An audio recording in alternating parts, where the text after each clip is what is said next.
Welcome to the shop. Hope you're having a great day. Woo! Alright, got these all done and ready to go. Yeah, man, all sharpened up, all finished up. Boom, there's mine. And this one,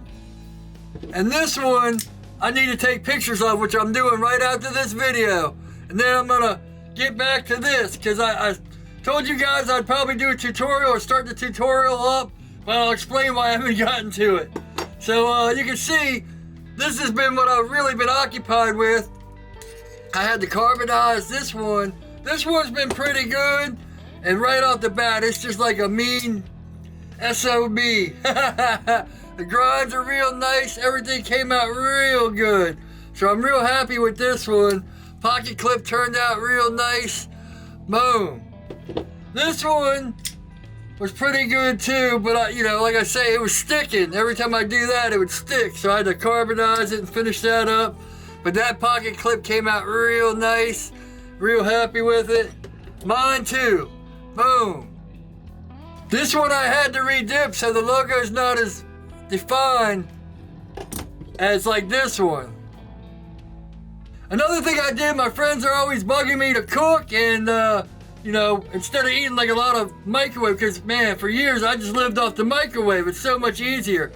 But I started cooking and all that, so I went ahead. This has been sitting on the bench for like a year.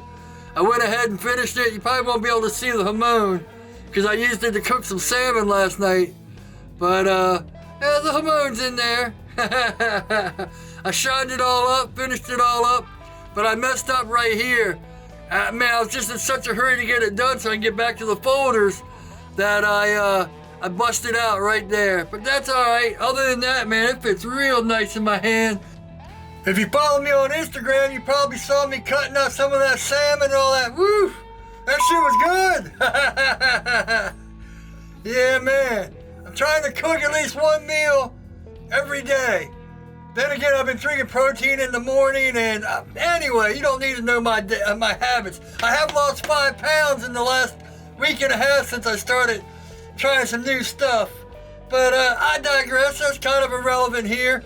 I'm gonna go on a little bit of ramble here, but first, make sure to check out my website. I'll put it up in the cards so you can see these knives if they're up by this time. If not, there'll be a day or two and they'll be up. There's already a folder on there and a couple fixed blades. Alright, let's just get to it. So one thing that I see a lot on Facebook knife groups, on blade forums, and anything to do with knives, I always see the comments about how forging is the only way to make knives, or if you forge, you're a knife maker. If you do stock removal, there's a big debate. Oh, since you don't forge, you're not a knife maker. Some people are like, okay, well, you do stock removal, but so that is knife making. But guys that do CNC, no, they're not knife makers at all, because the machines do all the work for them. And that to me is complete BS. It doesn't matter how you make your knives. If you watch John Grimsmo for years and years, started in his garage, every machine he makes, he's programmed. Oh man, he puts more work into those machines than I do sitting here at the grinder. And man, I've watched him break end mills, have problems with the machines, all that. I have this little mill and I break mills all the time. So I know just a fraction of what he goes through. And you break an end mill, that's like 50 or 60 bucks each time one breaks, and probably more with the stuff he uses. He's always milling out titanium with CNC, and if you go back over the years and you just watch the progress he's made so much, good Lord. I'm jealous, because I gotta be honest, in 1993, I actually got my degree as an IT tech, where I can fix computers, I can build computers all day. You give me a computer, electronics, anything like that, and I can fix it and build it. And if not, I can figure out how to do it pretty easily. Sometimes you can't, and sometimes it's easier just to replace it. Cheaper too, with time and everything you put in it. But when it comes to programming, I've tried learning Fusion 360. I've tried learning a lot of those programs. AutoCAD I'm pretty good at, because it's just two-dimensional. You're just drawing lines. But I still have problems with that. and I've tried to learn programming. Man, I sit down and try to program on a computer, my eyes glaze over, and I'm just lost. I look up to those guys that know how to program stuff, because man, I couldn't even begin to do it. If you were to see the setup I edit on, it's like 3 different monitors, big, all that stuff, I just keep adding on to it, because it's easy for me to build. If I could actually do videos where I build computers, but man, that stuff, you think knife making is expensive, try to get into some computers. That's where it's real expensive. Alright, but I'm rambling. I just thought I'd touch base with you guys because, man, it doesn't matter how you make the knives or if a machine makes it for you. You're programming that machine.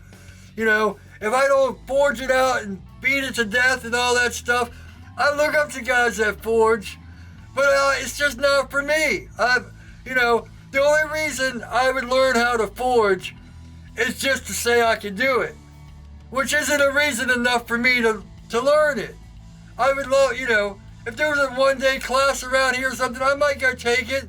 I swung a hammer for 15 years doing carpentry. I say that all the time, but yeah, learning how to forge just isn't on my priority list. I'd learn CNC before I learned how to do forging, put it that way. Let me know what you think. This is probably going to be a short video anyway, but what do you consider a knife maker and what do you consider not knife making? Because I think it's all knife making. Even Microtechs, if you're honest about it, like Gavco, I've got a couple Gavco mid-techs, because I couldn't spend $700-800 on a Gavco knife or a Tough Knives knife. So I got the mid-techs, Believe me, I would love to have an $800-900 knife, but it saves us poor people to spend all our money on grinders and belts and other tools, and lets us have good quality knives. Alright, so I just wanted to touch base with you guys and tell you I am going to start on this tutorial. Right after I get the pictures taken and all that, I'm going to start grinding these bevels. Do me a favor, make sure to like, subscribe, hit the bell, all that good stuff. Let me know what's going on with your knife making or how you're doing in the beginning of this new year. Anything you want to rap about, just put it in the comments and I'll answer it. I like talking online. I don't talk to anyone in person, so I need to talk online. It's good to know you guys are there to listen to me on my ups and downs. I'll put my website up in the cards. It's the first down in the description.